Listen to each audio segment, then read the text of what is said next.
Sutra Terata yang menakjubkan. Bab 14, Praktik penuh kedamaian dan kebahagiaan. Menghadiahkan kekayaan Dharma dan Nirwana. Sinfasyang Sutra Teratai episode 1442. Dengan melatih dan menegakkan sila, samadhi, dan prajna dapat mengakhiri buah penderitaan yang diakibatkan oleh sebab dan kondisi dari samsara dalam 3 kelompok alam. Menegakkan sila, samadhi, dan prajna dinamakan benih tanpa noda. Itulah kebenaran tentang jalan menuju lenyapnya penderitaan atau marga satya. Dapat mengakhiri penderitaan dari samsara dalam 3 kelompok alam, merealisasikan kekosongan sejati dari nirwana dan kebahagiaan dari pemadaman hening adalah buah tanpa noda dari kekosongan sejati. Itulah kebenaran tentang lenyapnya penderitaan atau niroda satya. Bersungguh hatilah dengan melatih dan menegakkan sila, samadhi, dan prajna. Kita harus benar-benar bersungguh hati. Sila, samadhi, dan prajna inilah hal mendasar bagi kita dalam memohon Dharma Buddha. Bersungguh hati dalam melatih dan menegakkannya. Harus giat bersemangat, bersungguh hati mempelajari sila, samadhi, prajna. Sila, samadhi, prajna juga disebut dengan 3 latihan tanpa kebocoran. Menegakkan sila haruslah menegakkan sila tanpa kebocoran. Benar-benar menjaga aturan dan tata tertib. Bagi para perumah tangga harus menjaga 5 sila, yakni tidak membunuh, tidak mencuri, tidak berbuat asusila, tidak mengatakan hal yang tidak benar, tidak minum alkohol. Sederhananya, kelima sila ini harus dijaga dengan baik, sehingga disebut perumah tangga menjaga sila tanpa kebocoran. Namun kita sering mengatakan bahwa saat ini kondisi masyarakat sangat kompleks. Hati manusia bergejolak tidak stabil. Selain 5 sila, diharapkan kita semua sebagai relawan ceci, 10 sila dalam kehidupan sehari-hari juga harus dilatih dan dijaga dengan hati-hati. Ini sangat penting dalam menghadapi hidup, perilaku, dan tindakan. Memperlakukan orang dan menangani masalah dan berkehidupan di tengah masyarakat. Baik permasalahan lalu lintas, rumah tangga, ataupun terhadap orang tua. Kita harus dapat menerapkannya baik terhadap teman maupun masyarakat. Sehingga selain Dharma Buddha, kita harus lebih bersungguh hati lagi terhadap 5 sila yang diajarkan Buddha dan juga 10 sila ceci. Harus benar-benar lebih bersungguh hati. Jika demikian di dunia ini, kita tidak akan ada kekurangan dalam kepribadian dan kehidupan. Harus bersungguh hati. Jika menjadi monastik harus menjaga sila yang lebih banyak. Terdapat ratusan sila. Dalam kehidupan, harus senantiasa meningkatkan level kita sendiri. Menegakkan sila tanpa bocor. Harus mempertahankan samadhi. Harus konsentrasi dalam menegakkan sila. Fokus dalam menjaga aturan dalam monastik. Peraturan dalam monastik, selain kehidupan sehari-hari kita juga termasuk perilaku dan tindakan, ucapan dan pikiran kita. Kita harus menjaga batin supaya tidak ada yang bocor. Setiap sila, kita tidak boleh lepas dari jalurnya. Harus bersungguh hati, harus menenangkan pikiran kita. Jika bisa demikian, tidak melanggar sila dan menjaga batin dengan baik. Jika kita tidak melanggarnya, maka batin tidak akan kacau. Dengan sendirinya, kebijaksanaan kita akan muncul. Oleh sebab itu, sebab dari menegakkan sila, samadhi, dan prajna merupakan benih. Sebab dari sila, samadhi, dan prajna disebut sebagai benih tanpa noda atau benih tanpa kebocoran. Yaitu tekad pelatihan kita, akar pelatihan kita. Akar pelatihan kita harus kokoh. Ini disebut sebagai sebab dari menegakkan sila, samadhi, dan prajna. Benih sebab ini harus kita pertahankan. Benih itu di dalam batin kita dapat menghasilkan benih yang tidak terhingga. Benih adalah tekad pelatihan. Dharma yang kita dengar, kita harus mengingatnya di dalam batin. Memahami dan menghayati kehidupan sehari-hari kita. Dengan memahami satu hal berarti satu sebab dan kondisi telah matang. Ketika sebab dan kondisi dari akar kebaikan telah matang, sama seperti benih yang ada di dalam batin kita, batin di dalam tubuh kita, terdapat sebab dan kondisi yang telah matang. Ada tanah dan udara, inilah lingkungan batin kita. Kita harus terus-menerus menciptakan lingkungan batin yang baik, agar udara ini menjadi murni. Maka energi di dalam batin kita harus sangat murni. Kita harus terus-menerus menyerap Dharma. Dharma diibaratkan seperti air. Dharma dari luar akan menyuburkan benih-benih di dalam tanah, dan kemurnian di dalam batin kita dapat tumbuh. Benih kita kemudian dapat bertunas dan tumbuh dari pohon kecil menjadi pohon besar. Sebab dan kondisi telah matang. Pohon besar itu dapat menghasilkan benih dalam jumlah yang tak terhingga. Sebab dan kondisi kita, begitu ada sebab dan kondisi dari sebuah benih masuk ke dalam batin, maka kita dapat dari satu tumbuh menjadi tiada terhingga. Dan Dharma yang tak terhingga adalah berasal dari benih yang kita terima. Secara terus-menerus menyatukan kebenaran dengan permasalahan, dengan kebenaran untuk mengembangkan hal-hal dan menciptakan Dharma terkondisi. Ketika masalah berpadu dengan prinsip, maka Dharma terkondisi adalah Dharma baik di dunia. Semua ini adalah jalan yang akan membimbing kita. Dengan adanya sila-sila ini dan jalan ini, akan menjaga sila dan menerapkannya di jalan kebaikan. Ini disebut sebagai benih tanpa bocor. Maka, sebab dari menegakkan sila, samadhi, dan prajna disebut benih tanpa noda atau benih tanpa kebocoran. Setiap butir benih ada di sana. Setiap butir benih masih dapat berkembang menjadi benih yang tak terhingga, menjadi hutan pohon bodhi.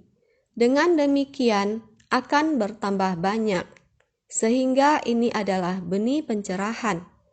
Ini adalah kebijaksanaan sebagai benih pencerahan, disebut kebenaran tentang jalan menuju lenyapnya penderitaan. Karena kebijaksanaan dari benih tak terhingga ini dapat mengakhiri buah penderitaan yang diakibatkan oleh sebab dan kondisi dari samsara dalam 3 kelompok alam. Mengakhiri penderitaan, buah penderitaan ini diakhiri.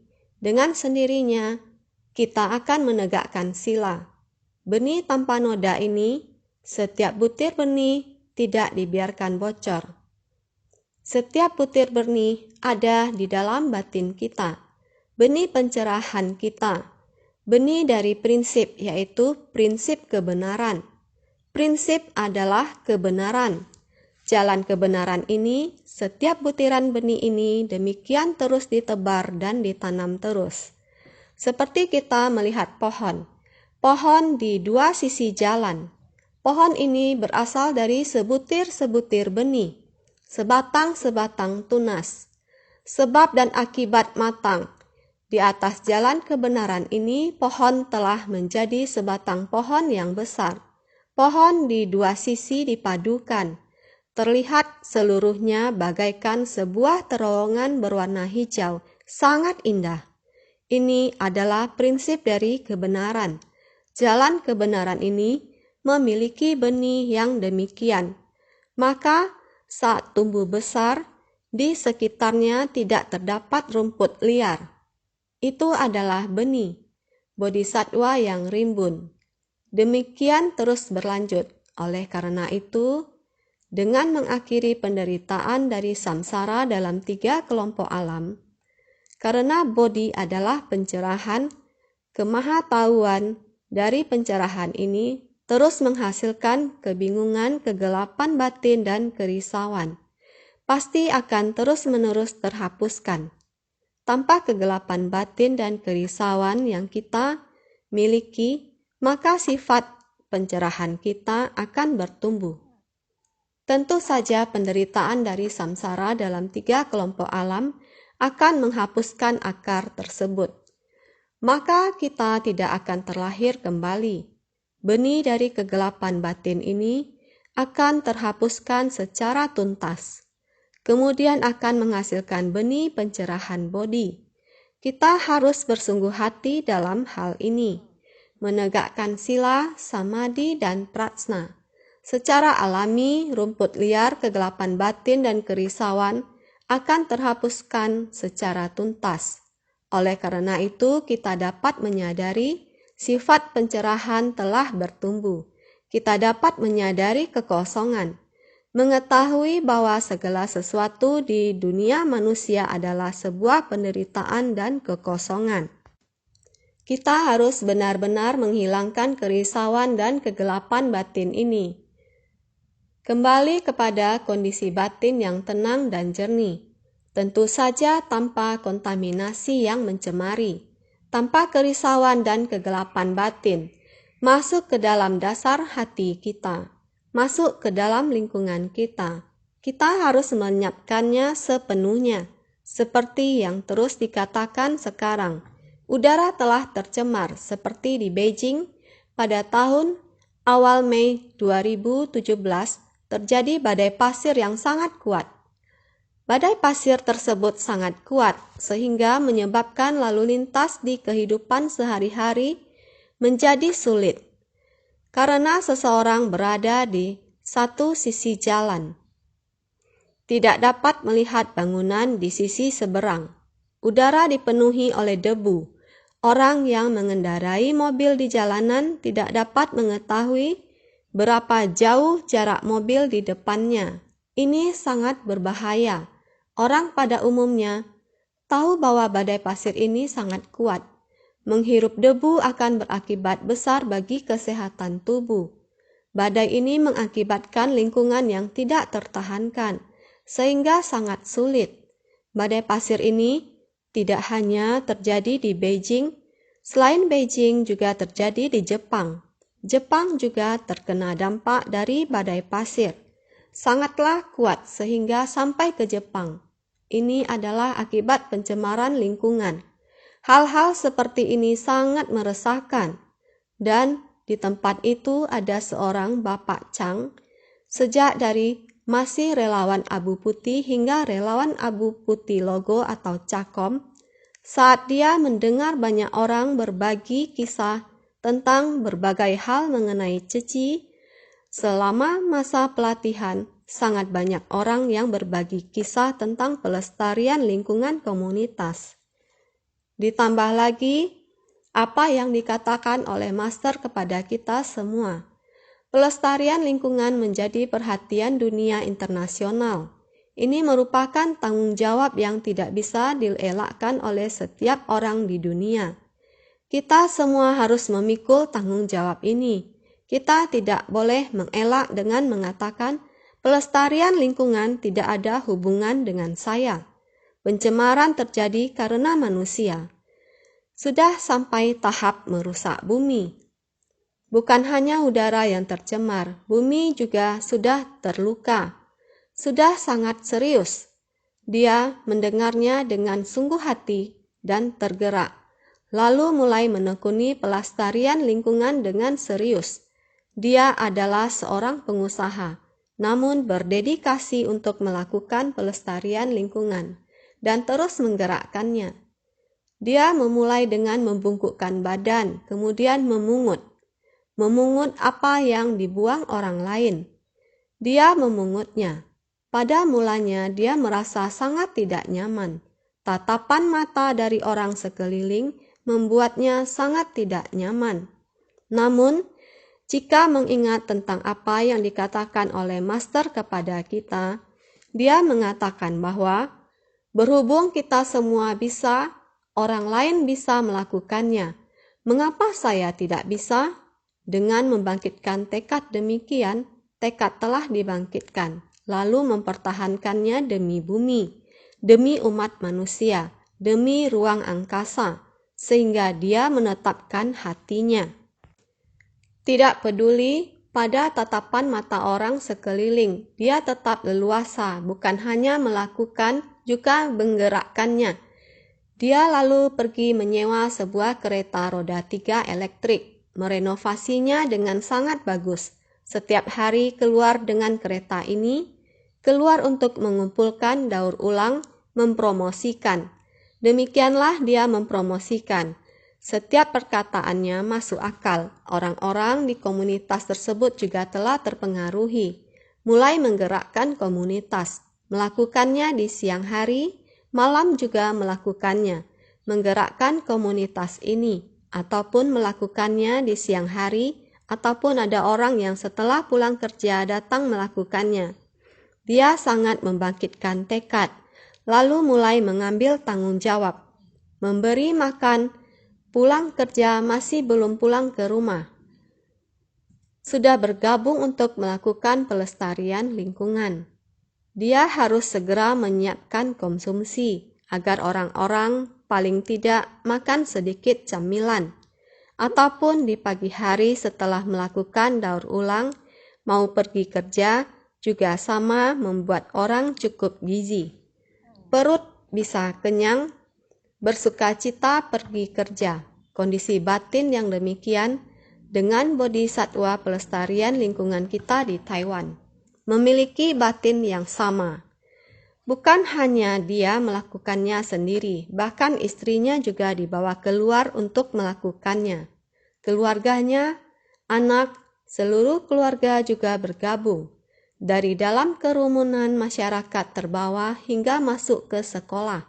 Ini merupakan kekuatan yang sangat besar. Jadi mensucikan ruang semacam ini, mensucikan niat pikiran orang-orang.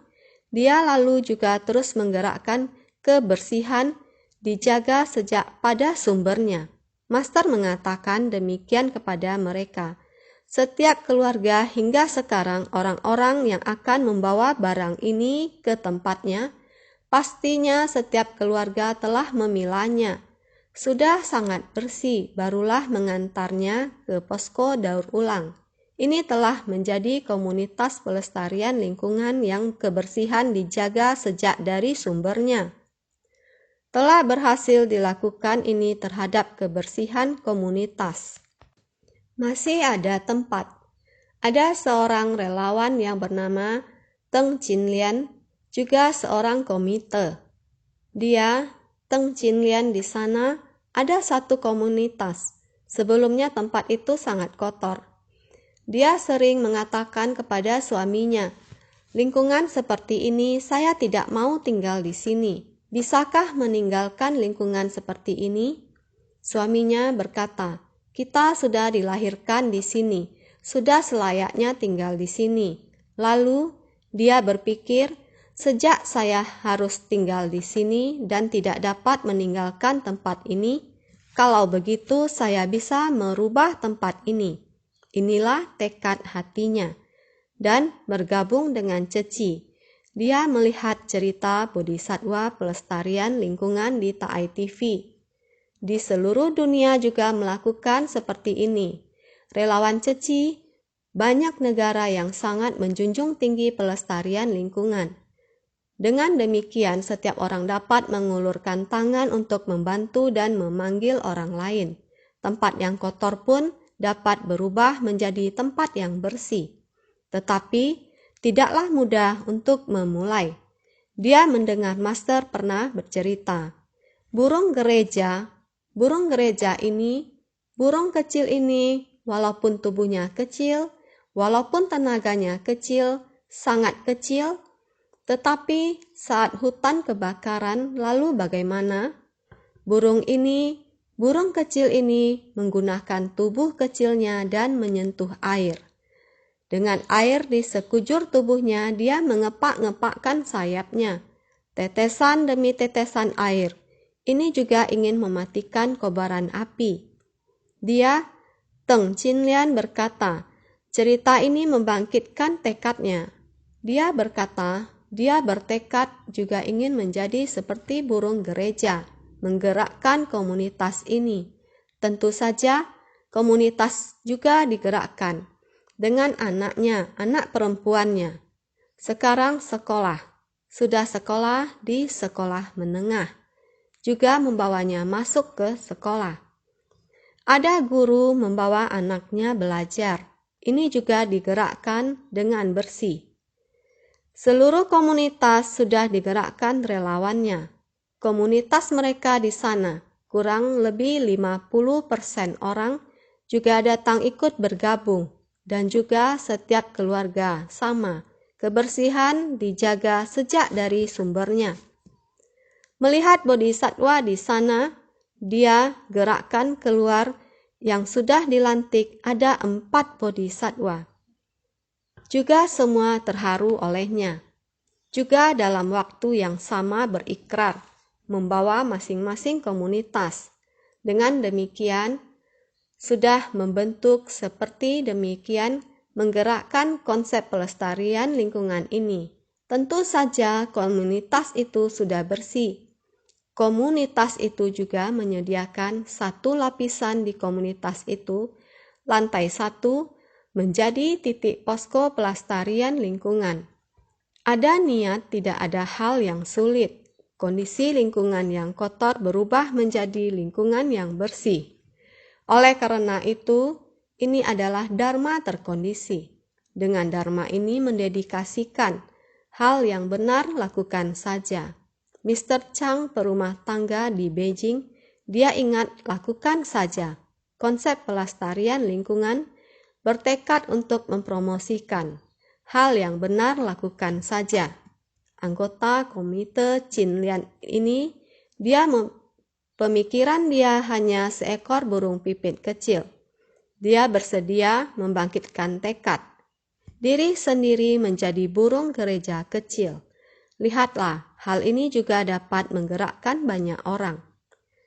Sebuah kalimat sederhana, dharma terkondisi menuntun ke jalan yang baik. Setiap rumah kebersihan dijaga sejak pada sumbernya. Pelestarian lingkungan diterapkan di setiap rumah tangga. Kebersihan dijaga sejak pada sumbernya. Melihat cerita seperti ini, sungguh sangat terharu. Begitu jauh dari kita, semangat kita dalam melakukan pelestarian lingkungan dapat diperluas secara internasional. Keinginan kecil ini juga dapat berdampak terhadap lingkungan yang besar. Ini adalah dharma terkondisi kita. Juga adalah kekuatan pikiran tanpa kebocoran, sila, samadhi, dan prajna. Menggunakan sila, diri sendiri harus mempraktikkan dalam tindakan nyata. Anda harus melakukannya dengan sangat baik. Anda tidak memiliki pemikiran yang menyimpang. Anda harus fokus dengan satu tekad. Mengembangkan jiwa kebijaksanaan Anda, memperkokoh tekad pembinaan diri Anda, mematuhi peraturan. Dengan sendirinya Anda hendak menggerakkan orang tidaklah sulit. Semakin dilakukan, semakin sukacita. Semua orang melakukannya dengan sangat sukacita. Lingkungan juga lebih bersih. Hati semua orang juga sukacita. Bukankah ini merealisasikan kekosongan sejati dari nirwana dan kebahagiaan dari pemadaman hening? Seperti badai pasir. Pasir dalam batin kita juga akan dibersihkan, sehingga akan menjadi kekosongan tanpa kebocoran. Ini seperti langit biru dan awan putih yang telah muncul di tanah itu. Itulah hasilnya dan kita sudah melihatnya. Hasil dari pengorbanan adalah kebahagiaan yang digerakkan oleh ketulusan yang murni dari dalam hati setiap orang. Tanpa kebocoran berarti tanpa kerisauan. Adalah buah hasil dari kebahagiaan dan kedamaian. Tanpa kebocoran adalah tanpa kerisauan. Hasilnya adalah sangat murni. Inilah hasil dari pelatihan penuh kebahagiaan dan kedamaian. Jadi, kebenaran tentang lenyapnya penderitaan adalah melenyapkan semua kerisauan, menghilangkan kemelekatan karena ketidaktahuan. Ini disebut kebenaran tentang lenyapnya penderitaan. Disebut lenyapnya penderitaan. Inilah jalan. Disebut jalan kebenaran. Kita membersihkan jalan yang kotor ini menjadi jalan yang lapang dan murni. Ini membutuhkan prinsip. Prinsip apa yang harus diterapkan? Berikutnya kita akan melihat prinsip apa yang akan kita terapkan. Naskah sutra sebelumnya menjelaskan. Mansyuri. Demikian pula dengan tata gata yang menggunakan kekuatan samadhi dan kebijaksanaan untuk memperoleh tanah dari dharma dan menjadi raja bagi 3 kelompok alam. Akan tetapi para raja Mara tidak mau tunduk. Sutra Teratai bab 14 praktik penuh kedamaian dan kebahagiaan. Raja ini merupakan raja dharma karena yang negaranya sudah mendapat dharma. Batin kita, semua orang sudah berada di dalam perenungan dengan tenang. Ini merupakan meditasi yang mendalam. Ini merupakan samadhi, juga disebut praktik kebajikan yang benar. Kita sudah memutuskan, juga sudah menentukan arah yang benar. Kita berdiam dalam praktik kebajikan yang benar. Ini merupakan tekad. Itu merupakan kebijaksanaan. Kekuatan ini sudah mendapatkan dharma. Ini merupakan ladang batin kita, raja batin kita, tetapi masih ada cetasika, dharma yang berdiam di pikiran. Mulai harus kita gerakkan. Satu orang mampu menggerakkan banyak orang. Kebajikan, kebenaran, dan praktek kebajikan dalam dharma sudah kami gerakkan di raja bagi 3 kelompok alam. Dharma ini, kebenaran sejati dharma 3 kelompok alam ini. Namun masih ada raja Mara yang tidak mau ditundukkan. Ini merupakan faktor mental, cetasika. Jika cetasika dari dharma yang baik ini dibangkitkan, maka cetasika yang jahat dapat disingkirkan. Maka dapat menaklukkan pasukan Mara, tetapi masih belum ditaklukkan.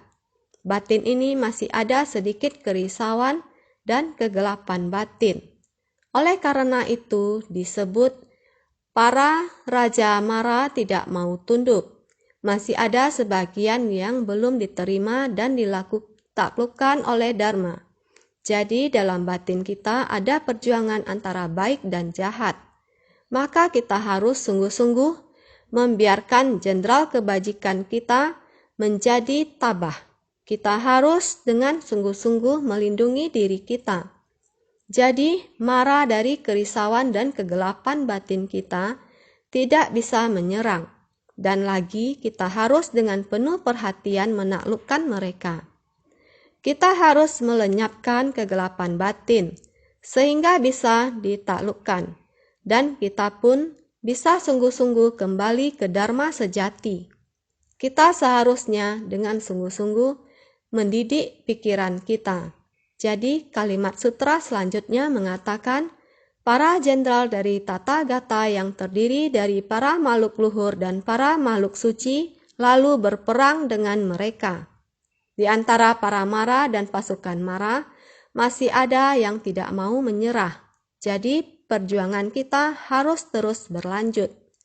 Para jenderal dari tata gata yang terdiri dari para makhluk luhur dan para makhluk suci lalu berperang dengan mereka. Ketika mereka menggapai keberhasilan, hatinya juga bersukacita. Kepada 4 kelompok murid membabarkan semua sutra, membuat mereka bergembira dalam hati. Sutra Teratai bab 14, praktik penuh kedamaian dan kebahagiaan. Para jenderal dari tata gata yang terdiri dari para makhluk luhur dan para makhluk suci, para jenderal dari para makhluk luhur dan para makhluk suci adalah mereka yang terlibat dalam praktisi spiritual, dan mereka harus melanjutkan praktisi mereka. Maka, lalu berperang dengan mereka. Ketika mereka menggapai keberhasilan, hatinya juga bersuka cita. Jika kita bisa menaklukkan kegelapan batin dan kerisauan, batin akan bersuka cita. Jadi, kepada 4 kelompok murid membabarkan semua sutra membuat mereka bergembira dalam hati. Kita harus benar-benar bersungguh hati memahami kalimat sutra ini. Maka para jenderal dari Tathagata yang terdiri dari para makhluk luhur dan para makhluk suci lalu berperang dengan mereka. Ini menggabungkannya dengan 6 perumpamaan, 6 macam perumpamaan sebelumnya. Para jenderal dari Tathagata yang terdiri dari para makhluk luhur dan para makhluk suci lalu berperang dengan mereka. Ini sesuai dengan perumpamaan dari pengerahan pasukan untuk menyerang dan menaklukkan. Para murid Buddha yang terdiri dari para Sravaka dan Prateka Buddha berperang dengan setan mara di dalam samsara. Sebelumnya disebut pengerahan pasukan untuk menyerang dan menaklukkan. Itu hanya di sutra sebelumnya. Sekarang, para jenderal yang terdiri dari para makhluk luhur dan para makhluk suci lalu berperang dengan mereka. Dengan yang sebelumnya, pengerahan pasukan untuk menyerang dan menaklukkan. Keduanya sama, ini adalah sebuah perumpamaan. Juga merupakan para murid Buddha yang terdiri dari Sravaka dan Prateka Buddha. Para makhluk luhur dan suci, luhur adalah Sravaka, Prateka Buddha adalah suci. Karena Sravaka hanya mendengar dharma kebajikan dan mengalami penderitaan ketidakkekalan, kebenaran tersebut masih belum benar-benar dihayati, sehingga masih belum menemukan kebenaran. Sedangkan Prateka Buddha yang sudah dimulai dengan melalui dunia luar, seseorang dapat menghayati prinsip ketidakkekalan di dunia ini, sehingga batin mereka telah memasuki ke dalam kebenaran ini, yang disebut suci. Oleh sebab itu, Sravaka dan Prateka Buddha disebut makhluk luhur dan suci.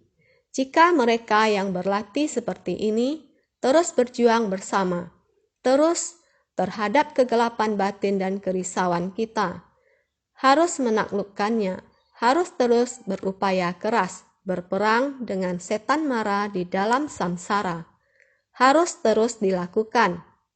Ketika mereka menggapai keberhasilan, hatinya juga sukacita.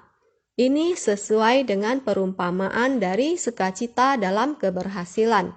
Kepada mereka yang berjasa dalam peperangan ini, Buddha kembali memberikan hadiah, berupa pengajaran tentang kebenaran menakjubkan, membantu mereka agar memperoleh manfaat dharma dan bersukacita. Kalau kita bisa menaklukkan niat pikiran kita akan bisa mengatasi segala macam kesulitan. Ketika kita mengubah pemikiran kita, orang, hal, dan benda tidak akan sulit untuk diatasi. Kita juga akan bersukacita. Jadi, ketika mereka menggapai keberhasilan, hatinya juga bersukacita. Melihat kita sudah berupaya keras untuk mengubah pemikiran kita dan tidak lagi menghadapi kesulitan dalam segala hal yang kita lakukan, sangat bersukacita. Ini sesuai dengan perumpamaan dari sukacita dalam keberhasilan. 6 perumpamaan sebelumnya sesuai dengan naskah sutra ini. Naskah sutra ini menyebutkan kepada mereka yang berjasa dalam peperangan ini, Buddha kembali memberikan hadiah dengan mengajarkan dharma yang menakjubkan kepada mereka. Sang Buddha mengajar berdasarkan kapasitas. Kalau orang-orang belum memahami prinsip kebenaran, Sang Buddha mesti menuntun mereka dengan bertahap, agar mereka menyadari bahwa terdapat prinsip kebenaran yang mendalam dan yang sederhana. Orang-orang yang kapasitasnya terbatas belum bisa diberi dharma yang agung. Kita mesti mengajar sesuai dengan kapasitas. Kita mengamati kemajuan mereka dan memberikan ajaran yang sesuai dengan kapasitasnya. Jadi, Buddha kembali memberikan hadiah berupa pengajaran tentang kebenaran menakjubkan. Sang Buddha mengajarkan prinsip kebenaran kepada mereka secara bertahap, melihat perkembangannya dan mengajari sesuai kapasitasnya, demi membantu mereka agar memperoleh manfaat dharma dan bersukacita. Buddha membantu orang-orang ini. Saat mereka belajar, Buddha memberikan ajaran secara bertahap, sama seperti kita. Ketika seseorang dengan kemampuan tertentu diberikan tanggung jawab, kita bisa memberikannya tanggung jawab yang lebih besar dan posisi yang lebih tinggi. Demikianlah prinsipnya. Ini adalah kebijaksanaan Buddha. Jadi, kepada 4 kelompok murid, Buddha membabarkan semua sutra. Jadi, kepada 4 kelompok murid, Buddha membabarkan semua sutra. Ini sesuai dengan perumpamaan sebelumnya mengenai pemberian hadiah sesuai dengan jasa masing-masing. Kepada 4 kelompok murid membabarkan semua sutra, ini sesuai dengan perumpamaan dari pemberian hadiah sesuai dengan jasa masing-masing. Kepada para biksu, biksuni, upasaka, dan upasika, 4 kelompok murid ini memberikan kebahagiaan dharma dengan membabarkan semua sutra lainnya. 4 kelompok murid ialah kepada para biksu, biksuni, upasaka, dan upasika, 4 kelompok murid ini. Dalam 4 kelompok murid memberikan kebahagiaan dharma. Kita menuruti kehendak sekitar mereka, menuruti kapasitas akar kebijaksanaan mereka, memberikan mereka untuk dapat menerima, dapat menghayati dalam kalangan ajaran dharma memiliki banyak manfaat. Memberi manfaat kepada semua makhluk hidup. Ketika prinsip ini dapat diterima oleh mereka, mereka akan sangat bersukacita. Dikarenakan seperti ini, Sang Buddha masih sama ingin mengamati kapasitas dan terus memberikan pengajaran dan juga membabarkan dharma yang tanpa henti. Membabarkan semua sutra lainnya. Begitulah bagian ini selesai dan semua orang menerimanya. Mari kita harus meningkatkan menuju bagian selanjutnya, berjalan ke depan. Ini mirip dengan perjalanan ceci. Dimulai dari misi amal. Di misi amal sudah ada benihnya. Memanfaatkan waktu, memahami penderitaan dunia, yang dimana penyakit adalah yang paling menderita. Oleh karena itu, kita mulai dengan mengembangkan misi kesehatan, mulai untuk menyemangati semua orang. Misi amal sebagai landasan, perawatan medis harus dilakukan kembali untuk menyelesaikan misi kesehatan kita. Inilah mengapa di Hualien juga seperti ini dapat menjalankan peduli kesehatan yang berkualitas tinggi pada Taiwan bagian timur. Misi kesehatan telah didirikan dan ada dokter hebat yang menyelamatkan nyawa, telah meringankan penderitaan fisik, tapi harus memikirkan masa mendatang. Yang dibutuhkan adalah pendidikan. Perlu membina dokter dan perawat. Keterampilan medis di setiap jurusan pengobatan semua dibutuhkan. Orang berbakat medis semua perlu dibina. Oleh karena itu, sekolah keperawatan, sekolah kedokteran, misi pendidikan sebelum dan sesudahnya diselesaikan seperti ini. Jadi ini adalah harus sebagian demi sebagian, menyesuaikan dengan lingkungan ini. Apa yang dibutuhkan oleh masyarakat, kesempatan ini ataupun kapasitas orang. Ada kekuatan seperti ini. Apa yang hendak kita lakukan? Berapa banyak hal? Oleh karena itu kita harus sangat bersungguh hati. Jadi, membuat mereka bergembira dalam hati. Membuat semua orang merasa apa yang telah dilakukan sangat bernilai, sangat bermakna, sangat sukacita. Saya bersumbangsi, saya sangat rela. Sehingga tidak berhenti untuk terus tekun bersemangat. Di tengah orang banyak bersumbangsi tanpa pamrih, telah mencapai kekosongan dari 3 aspek dalam berdana. Jiwa kebijaksanaan kita terus berkembang, memanfaatkan tubuh kita sebagai sarana pelatihan diri. Kita telah mulai bisa membantu diri sendiri, membantu orang lain. Kita meninggalkan pantai di sini dan menuju pantai seberang, meninggalkan kondisi batin yang buruk dan keruh ini. Perlahan-lahan telah tiba di dunia yang murni. Lingkungan kita, kondisi batin kita, tempat yang murni, tiada lain ada dalam hati kita.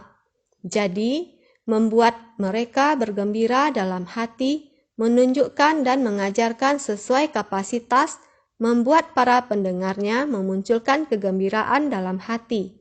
Tidak peduli waktu atau kapasitas, kita harus sesuaikan dengan kebutuhan, agar semua dapat bersukacita. Disinilah kita perlu bersungguh hati. Perumpamaan ini harus diterapkan dalam Dharma. Perumpamaan ini berdasarkan manusia dan masalah untuk menggambarkan prinsip kebenaran. Naskah sutra berikutnya mengatakan, menghadiahkan samadhi, pembebasan akar dan kekuatan tanpa kebocoran serta kekayaan dari segala dharma. Kemudian juga menghadiahkan kota nirwana dan menyampaikan bahwa mereka telah mencapai pemadaman dan pembebasan, serta membimbing pikiran mereka dan membuat semuanya bersukacita. Namun, tidak juga membabarkan sutra teratai kepada mereka. Sutra teratai bab 14, praktik penuh kedamaian dan kebahagiaan. Demikian terus memberikan ajaran. Kenapa hanya sutra teratai yang belum diberikan kepada mereka? Banyak sutra telah dibabarkan. Kenapa hanya sutra teratai yang masih belum ingin dibabarkan? Selanjutnya kita harus lebih bersungguh hati. Menghadiahkan samadhi, pembebasan akar dan kekuatan tanpa kebocoran. Memuji dan memberi penghargaan atas ketekunan mereka dalam melatih meditasi mendalam, memberikan jalan menuju pembebasan, kebijaksanaan tanpa kebocoran, 4 landasan perenungan, 4 usaha benar, 4 landasan kekuatan batin, 5 akar dan 5 kekuatan. Demikian satu persatu metode. Bagaimana untuk melatih diri? Tergantung kapasitasnya. Kita terus memberikannya. Bukan hanya memberikannya saja, tetapi juga mengajari cara melakukannya. Demikian supaya mereka bisa menerima Dharma dengan sukacita. Oleh karena itu saya memuji dan menghargai praktik sila, samadhi, dan prajna. Sang Buddha terhadap para muridnya juga sering memuji mereka. Kamu telah mengikis kerisauan dan telah menghapus kegelapan batin. Sedemikian rupa, sering menyemangati mereka. Juga memecut mereka. Jadi menyemangati berarti memuji. Memujinya, menyemangatinya, kamu melatih dengan baik. Kamu melakukannya dengan benar. Kita menunjukkan kepada mereka jalan menuju pembebasan. Satu demi satu prinsip. Mereka maju menuju kebijaksanaan tanpa celah selangkah demi selangkah. Berikan kepada mereka 37 faktor pendukung menuju pencerahan. Sebelumnya ada 4 landasan perenungan, 4 usaha benar, 4 landasan kekuatan batin, masih ada 5 akar dan 5 kekuatan, masih ada 7 faktor pencerahan dan ada jalan mulia beruas 8. Ini namanya jalan kebenaran. Namanya kebenaran tentang jalan menuju lenyapnya penderitaan, yaitu prinsip kebenaran dari jalan. Seperti yang baru saja kita bahas, prinsip kebenaran dari jalan ini, sila, samadhi, dan prajna. Sila, samadhi, dan prajna adalah benih yang sempurna. Berarti kita telah masuk ke dalam prinsip jalan tengah. Berarti di jalan ini dengan pepohonan yang ditanam di kedua sisinya. Ini adalah jalan datar dan lurus yang kita lalui. Jadi menggunakan jalan seperti ini, jalan yang telah dibentangkan 37 faktor pendukung menuju pencerahan. Akar dan kekuatan adalah 5 akar dan 5 kekuatan dalam 7 kategori daripada 37 faktor pendukung menuju pencerahan. Dengan melatih akar dan kekuatan ini tidak lagi terjerumus dalam tumimba lahir dalam samsara pada 6 alam kehidupan, maka dinamakan tanpa kebocoran. Ini adalah 37 faktor pendukung menuju pencerahan yang disebut dengan 7 kategori. Ketika akar akan kekuatan digabungkan, mereka disebut tanpa kebocoran. Jadi, kekayaan dari segala dharma, segala macam kekayaan diberikan kepada mereka. Kekayaan dari segala dharma merujuk pada 37 faktor pendukung menuju pencerahan, dinamakan kekayaan dari pembebasan keluar dari keduniawian. Ini memberikan kekayaan dari segala dharma. Kita harus sangat bersungguh hati. Dharma ini adalah kekayaan tak berwujud. Dalam bab keyakinan dan pemahaman, gudang berharga menampung kekayaan dharma. Keduanya merupakan bentuk kekayaan dharma, namun berbeda dengan uang berwujud dari kekayaan duniawi, melainkan kekayaan dharma dan bekal untuk kehidupan kebijaksanaan kita. Jadi dharma ini, kekayaan dari segala dharma, harus diberikan kepada mereka yang melakukan pelatihan ini. Dharma harus diteruskan kepada mereka. Jadi mereka yang telah memperoleh nirwana dapat melepaskan diri dari samsara. Kemudian juga menghadiahkan kota nirwana. Mereka yang telah memperoleh nirwana dapat melepaskan diri dari samsara. Laksana kota besar yang dapat menahan serangan musuh. Nirwana adalah kekosongan sejati. Dari buah pencerahan yang kecil dapat mencegah timbulnya kesalahan dari pandangan dan pemikiran, menahan musuh dari samsara, makanya dinamakan kota. Jika kita bisa menggunakan 37 faktor pendukung menuju pencerahan, dengan sendirinya kita bisa melenyapkan kerisauan secara perlahan. Kita akan terbebas dari 3 alam samsara ini. Laksana kota besar yang dapat menahan serangan musuh. Kita secara perlahan dari desa atau kota. Demikian terus dari akar kecil. Demikian terus melatih diri, hingga mencapai akar kapasitas besar. Terus sama seperti sebuah kota, pikiran terbuka dan menjadi paham. Kita harus melatih terus dari tempat kecil menjadi sebuah kota besar. Ini adalah menunjukkan nirwana, yakni kekosongan sejati dari buah pencerahan yang kecil. Sudah mendekati kota besar ini, sama seperti orang melatih diri. Hati mereka secara perlahan sudah mendekati kendaraan besar. Bagi buah pencerahan yang kecil juga bisa melihat lautan yang luas. Juga secara perlahan bisa melihat langit yang luas. Prinsip kebenaran ini, secara perlahan mereka bisa melihat prinsip kebenaran agung. Jadi demikian dapat mencegah timbulnya kesalahan dari pandangan dan pemikiran. Dari kendaraan kecil, demikian dengan sangat tegas berjalan selangkah demi selangkah. Tahu cara untuk melenyapkan kerisauan. Secara perlahan sudah mencapainya. Bisa memahami pandangan dan pemahaman. Pemikiran kita tidak menyimpang sehingga dapat mencegah timbulnya kesalahan dari pandangan dan pemahaman kita. Pemikiran kita tidak boleh menyimpang. Kita harus mempraktikkan kebajikan yang benar. Kita harus benar-benar mempraktikkan kebajikan yang benar. Hati dan perilaku kita harus benar. Kita harus berjalan menuju arah yang benar. Ini disebut samadhi. Ini disebut meditasi. Jika kita bisa mempertahankan kondisi batin yang demikian, Ini berarti kita mencegah timbulnya kesalahan dari pandangan dan pemikiran. Oleh karena itu, menahan musuh dari samsara, kita dapat melawan ini setelah kita melenyapkan kerisauan dan kegelapan batin tentang samsara ini. Maka tubuh dan hati kita akan terasa leluasa, merasa aman dan nyaman. Demikian mereka tidak akan takut tentang samsara ini. Jadi, menyampaikan bahwa mereka telah mencapai pemadaman dan pembebasan, serta membimbing pikiran mereka dan membuat semuanya bersukacita, menyampaikan kata pujian bahwa mereka telah mencapai pemadaman hening untuk keluar dari keduniawian. Dengan metode terampil ini, membimbing dan menuntun mereka membuat semua yang mendengarkan memperoleh perasaan sukacita dalam hati.